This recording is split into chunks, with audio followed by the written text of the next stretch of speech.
আবুল ভাই, আমি আপনাকে একটা মজার জিনিস বলি, মজার কথা বলি, মজার জিনিস দেখেন। এটা হচ্ছে যে আমরা তো সূরা ইখলাস সম্পর্কে সবাই পরিচিত।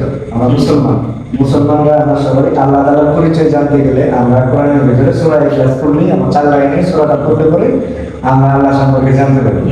আমি সনাতন ধর্মের শাস্ত্র থেকে যদি সূরা ইখলাস আপনাকে থাকে, আপনি কি খুশি হবেন না?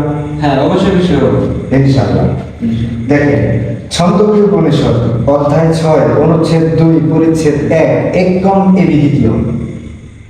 এর অর্থ হচ্ছে কি, সৃষ্টিকর্তা একজন, দ্বিতীয় আর কেউ নাই।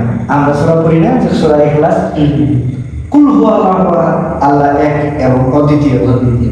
এখানে বলতেছে কি একম এবিদ্বিতীয়, তিনি মানে সৃষ্টিকর্তা এক এবং অদ্বিতীয়।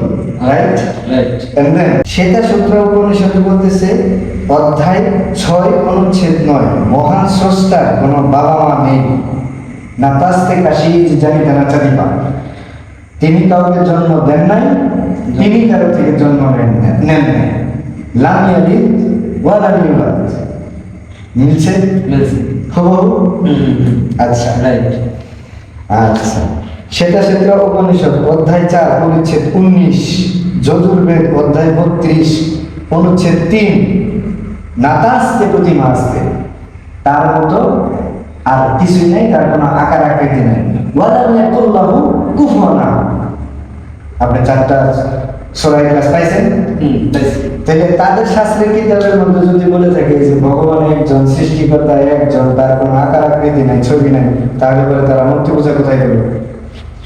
মূর্তি পূজা করা নিষেধ, মূর্তি পূজা করা যাবে না। ক্লিয়ার? সূরা ইখলাস আপনি পাইছেন ইয়াতে হিন্দু শাস্ত্রের কিতাবে? গুড।